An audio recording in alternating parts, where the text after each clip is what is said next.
कराची के इलाके किमाड़ी अली मोहम्मद लगारी गोठ में 18 लोगों के अमवात के बाद महकमे सेहत की जानिब से तिब्बी इमदाद देने का सिलसिला जारी है। मजीद जानेंगे जियो न्यूज़ के नुमाइंदे राहील सलमान से। राहील बताएगा मजीद क्या अपडेट है।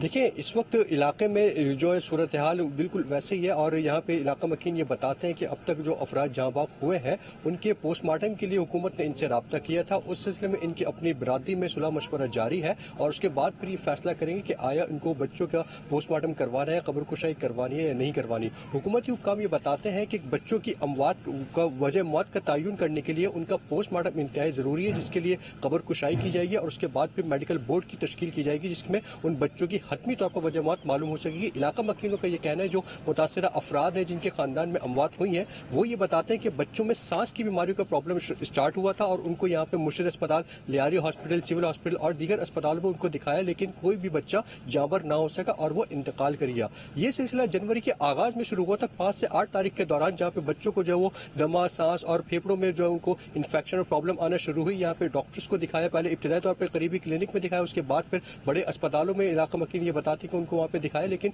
कोई भी बच्चा जो है वो जाबर ना हो सका और डॉक्टर ने उनको ये बताया कि उनके फेफड़ों में इन्फेक्शन हुआ है, फेफड़ों में जख्म हुआ है, जिसके बाद फिर बच्चे दम तोड़ते चले गए। ये सिलसिला 21 तारीख तक जारी रहा। आखिरी मौत जो यहाँ पे इलाका मकीन बताते हैं वो ये बताते हैं कि 21 तारीख को आखिरी मौत हुई थी और उसके बाद से अब तक इस इलाके में कोई दोबारा से अमवात नहीं हुई है।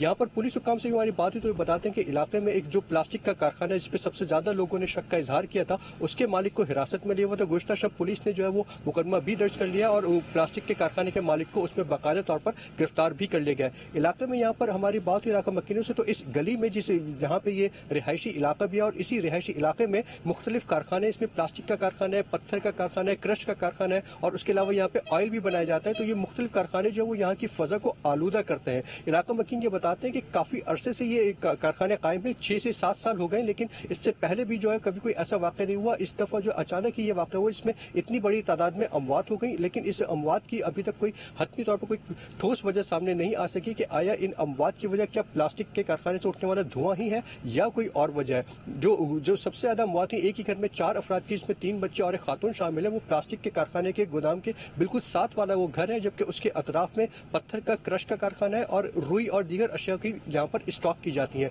इलाका मकीन ये कहते हैं कि अगर ये रिहायशी इलाका है तो यहाँ पे किसी भी तौर भी यहाँ पे ना स्टॉक, ना ही अशिया का स्टॉक किया जाना चाहिए, यहाँ ना ही यहाँ पर गोदाम कायम करने चाहिए थे और ना ही प्लास्टिक जो कि जलाया जाता है जिसकी वजह से यहाँ पूरे इलाके में फजा जो है वो आलूदा रहती है, तो वो कारखाना भी यहाँ पे खत्म होना चाहिए। इलाका मकीन ने पुलिस हुक्काम से यही मुतालबा किया है कि इस इलाके का फौरी तौर पर सर्वे किया जाए और अगर ये तमाम के तमाम कारखाने इलीगल है तो फिर इनको यहाँ से खत्म किया जाए। महकमा सेहत के हुक्काम भी यहाँ पर मौजूद है और यहाँ पे मुख्तलिफ नमूने भी लिए जा रहे हैं। उनका ये कहना है कि जो बच्चे जाँबाक हो चुके हैं उन बच्चों को जो हिफाजती टीके लगाए जाते हैं बच्चों में 5 साल की उम्र तक, वो भी नहीं लगवाए गए थे। जी, महकमा सेहत का कहना है कि बच्चों के अमवात का तयन करने के लिए कब्र कुशाई करके पोस्टमार्टम भी जरूरी है। बहुत शुक्रिया राहील सलमान अपडेट करने के लिए।